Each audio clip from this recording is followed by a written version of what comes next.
কার্যকর হবে স্থলবন্দরে। বাংলাদেশ থেকে কাপড়, পাট, সুতার পণ্য আমদানিতে নিষেধাজ্ঞা ভারতের।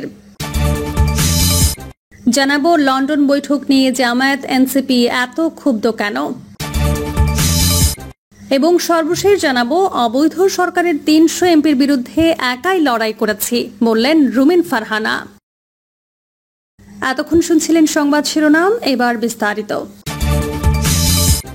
কার্যকর হবে স্থলবন্দরে। বাংলাদেশ থেকে কাপড়, পাট, সুতার পণ্য আমদানিতে নিষেধাজ্ঞা ভারতের। নিজেদের স্থলবন্দর নিয়ে বাংলাদেশের বোনা কাপড়, পাট ও সুতার পণ্য আমদানিতে নিষেধাজ্ঞা দিয়েছে ভারত। ভারতের বৈদেশিক বাণিজ্য অধিদপ্তরের মহাপরিচালক এক বিবৃতিতে এই তথ্য জানিয়েছেন।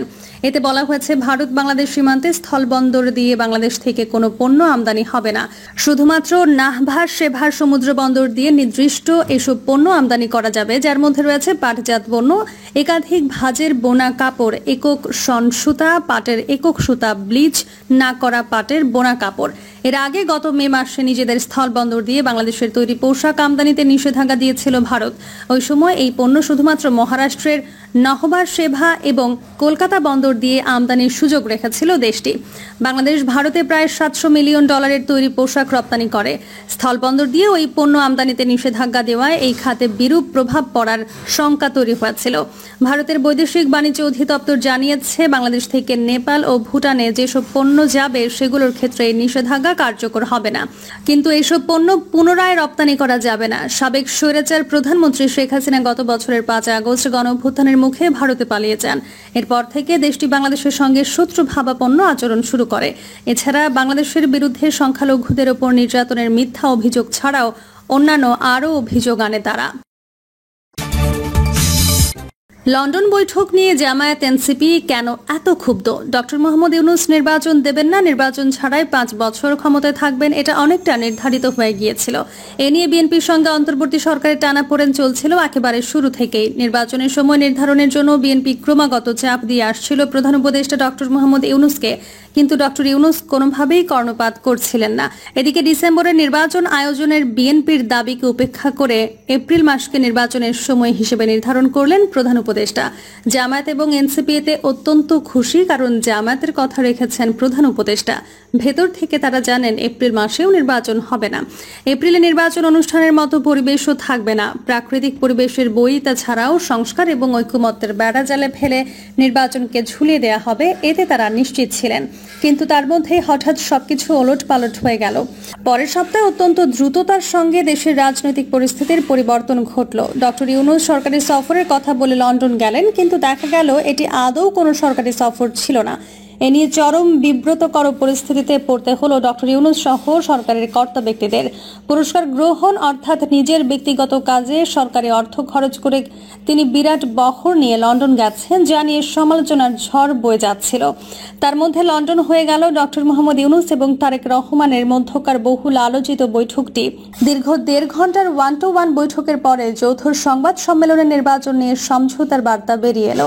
যৌথ সংবাদ সম্মেলনে ছিলেন বিএনপির স্থায়ী কমিটির সদস্য আমির খসরু মাহমুদ চৌধুরী এবং সরকারের জাতীয় নিরাপত্তা বিষয়ক উপদেষ্টা খলিলুর রহমান। সংবাদ সম্মেলনে উভয় পক্ষই বৈঠকটিকে ফলপ্রসূ এবং সন্তুষ্ট বলে উল্লেখ করলেন। বৈঠকটি যে সন্তোষজনক হবে এটা বিএনপি আগে থেকে নিশ্চিত ছিল। সরকারের তরফ থেকে বিএনপিকে এটা নিশ্চিত করা হয়েছিল, আর তাই এর 2 দিন আগে এর সংবাদ সম্মেলনে বিএনপির মহাসচিব মির্জা ফখরুল ইসলাম আলমগীর বৈঠকটিকে রাজনীতির টার্নিং পয়েন্ট বলে আখ্যায়িত করেছেন। রুহুল কবির রিজভী সহ বিএনপির অন্যান্য নেতারাও এমন আশাবাদ ব্যক্ত করে আগাম বক্তব্য রেখেছেন। বিএনপির মধ্যে নির্বাচন নিয়ে যে অনিশ্চয়তা ছিল তা লন্ডন বৈঠকের পর পুরোপুরি কেটে যায় এবং উৎসাহের ভাব ফুটে ওঠে। কিন্তু অন্যদিকে একই সঙ্গে জামায়াত এবং নবগঠিত রাজনৈতিক দল জাতীয় নাগরিক পার্টি এনসিপির মধ্যে চরম ক্ষোভ এবং দুশ্চিন্তা ফুটে ওঠে। এনসিপির মুখ্য সমন্বয়ক নাসির উদ্দিন পাটোয়ারি 13 জুন ওই দিনই তাৎক্ষণিকভাবে ক্ষুব্ধ প্রতিক্রিয়া জানিয়ে বলেছেন, লন্ডনের বৈঠক জুলাই অভ্যুত্থানের সঙ্গে বেইমানি। জামায়াত ওই দিন কি করবে ভেবে উঠতে পারছিল না, বলা যায় অনেকটা হতবাক ছিল। পরের দিন জামায়াতের পক্ষ থেকে বৈঠকের বিষয়ে তীব্র নেতিবাচক প্রতিক্রিয়া জানানো হয়। বৈঠকটির আয়োজন যেভাবে হলো, গণমাধ্যমে প্রথমে খবর প্রকাশিত হলো এভাবে, ডক্টর মোহাম্মদ ইউনূস লন্ডনে সফরকালে বিএনপির ভারপ্রাপ্ত চেয়ারম্যান তারেক রহমান তার সঙ্গে সাক্ষাৎ করবেন। খবরটি যেভাবে প্রকাশিত হয়েছে তাতে যে কারোরই মনে হতে পারে তারেক রহমান প্রধান উপদেষ্টা ডক্টর মোহাম্মদ ইউনূসের সাক্ষাতের জন্য সময় চেয়ে নিয়েছেন এবং তিনি অপেক্ষা করছেন ডক্টর ইউনূসের জন্য। বাস্তবে কিন্তু তা নয়। আসল ঘটনা হলো, বেশ কয়েকদিন আগে থেকেই সরকারের তরফ থেকে বিএনপির সিনিয়র নেতাদের সঙ্গে যোগাযোগ করা হচ্ছিল বৈঠকে তারেক রহমানকে রাজি করানোর জন্য, কিন্তু তাতে কাজ হচ্ছিল না। পরবর্তীতে সরকারের একজন উপদেষ্টা সাক্ষাৎ করেন বেগম খালেদা জিয়ার সঙ্গে তার বাসায়। তারেক রহমান লন্ডন থেকে ভার্চুয়ালি অংশগ্রহণ করেন স্থায়ী কমিটির সভায় সিদ্ধান্ত হয় তারেক রহমান লন্ডনে প্রধান উপদেষ্টা ডক্টর মোহাম্মদ ইউনূসের সঙ্গে বৈঠকে অংশ নেবেন। তারপরে খবরটি ফাঁস হয়। বৈঠকের আয়োজন করে সরকারি মূলত, এবং এই বৈঠকে কি আলোচনা এবং সিদ্ধান্ত হবে তা দুদিন আগে থেকে লিখিতভাবে চূড়ান্ত করা হয়েছে। আর এই কারণেই মির্জা ফখরুল ইসলাম আলমগীর, রুহুল কবির রিজভী সহ বিএনপির নেতারা এই বৈঠকের সফলতা নিয়ে আগাম এতটা নিশ্চিত ছিলেন। লন্ডন বৈঠকটির আরেকটি গুরুত্বপূর্ণ বিষয় হলো, সরকারের জাতীয় নিরাপত্তা উপদেষ্টা ডক্টর খলিলুর রহমানের এই বৈঠকে গুরুত্বপূর্ণ ভূমিকা পালন করা, যার পদত্যাগের দাবিতে বিএনপি ছিল সোচ্চার। তাছাড়া পোর্টফোলিও অনুযায়ী ডক্টর খলিলুর রহমানের এই বৈঠকে উপস্থিত থাকার কথা নয়, অথচ তিনি এই বৈঠক আয়োজন এবং যৌথ সংবাদ সম্মেলনের মূল ভূমিকায় ছিলেন সরকারের তরফ থেকে। কেন ডক্টর ইউনূস সমঝোতার পথে গেলেন? ডক্টর মোহাম্মদ ইউনূসের নেতৃত্বে জুলাই পরবর্তী অন্তর্বর্তী সরকার গঠনের নেপথ্যে ছিল মূলত যুক্তরাষ্ট্র। দীর্ঘকাল আগে থেকে যুক্তরাষ্ট্র এই অঞ্চলে ঢোকার চেষ্টা করে আসছিল, কিন্তু সফল হচ্ছিল না। বিএনপি ক্ষমতায় থাকাকালে যুক্তরাষ্ট্র সেন্ট মার্টিন দ্বীপ চেয়েছিল, বিএনপি তাদের সেই ইচ্ছে পূরণ করেনি। আর এই কারণেই 1-11 সংঘটিত হয়।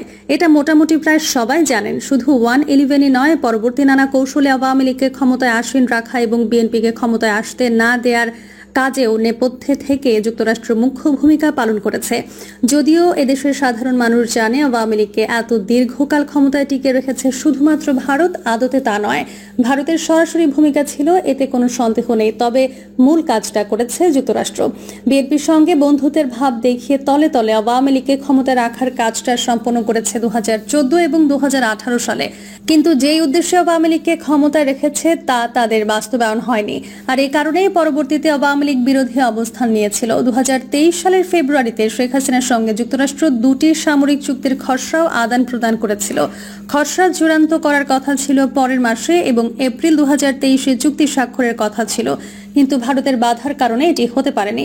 ডক্টর মোহাম্মদ ইউনূস সরকারের মাধ্যমে যুক্তরাষ্ট্র তাদের সেই উদ্দেশ্য বাস্তবায়ন করতে চেয়েছে। এই লক্ষ্য অর্জনের অনেকটা কাছাকাছি চলে গিয়েছিল মানবিক করিডোর উদ্যোগের মাধ্যমে। কিন্তু এই মানবিক করিডোর ইস্যু নিয়ে দেশের মধ্যে এত বেশি প্রতিক্রিয়া হয় যে অন্তর্বর্তী সরকারের পক্ষে তার সামাল দেয়া কঠিন হয়ে পড়ে। ফলে করিডোরের পরিকল্পনা থেকে আপাতত সরে আসতে হয় সরকারকে। নির্ভরযোগ্য সূত্রে জানা গেছে, মানবিক করিডোর নিয়ে ব্যাপক প্রতিক্রিয়ার পরিপ্রেক্ষিতে সম্প্রতি যুক্তরাষ্ট্র সরকার ডক্টর ইউনূসকে এটি আপাতত স্থগিত রাখতে পরামর্শ দেয়। বস্তুত মানবিক করিডোর ইস্যুটি অন্তর্বর্তী সরকারের জন্য হিতে বিপরীত হয়েছে। সরকারের গুরুত্বপূর্ণ অঙ্গগুলোর ওপর থেকে সমর্থন হারিয়েছেন ডক্টর মোহাম্মদ ইউনূস। পরিস্থিতি এমন দাঁড়িয়েছে যে জামায়াত এবং এনসিপি ছাড়া আর কেউ নেই ডক্টর ইউনূসের পেছনে। জামায়াত এনসিপিকে সঙ্গে নিয়ে খুব বেশি দূর এগিয়ে যাওয়া সম্ভব নয়, এটা তিনি বুঝতে পেরেছেন। মানবিক করিডোর ইস্যুতে নাজুক পরিস্থিতিতে পদত্যাগেরও হুমকি দিয়েছিলেন প্রধান উপদেষ্টা। এটিকে বিএনপি নেতারা ব্ল্যাকমেইল বলেই আখ্যায়িত করেছেন।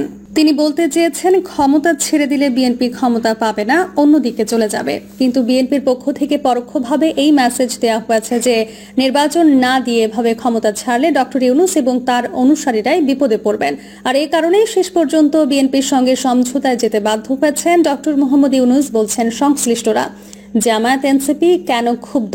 বৈঠকের পর অন্তর্বর্তী সরকার এবং বিএনপির পক্ষ থেকে যৌথ বিবৃতিতে মূলত নির্বাচনের সময়কে গুরুত্ব দেওয়া হয়েছে।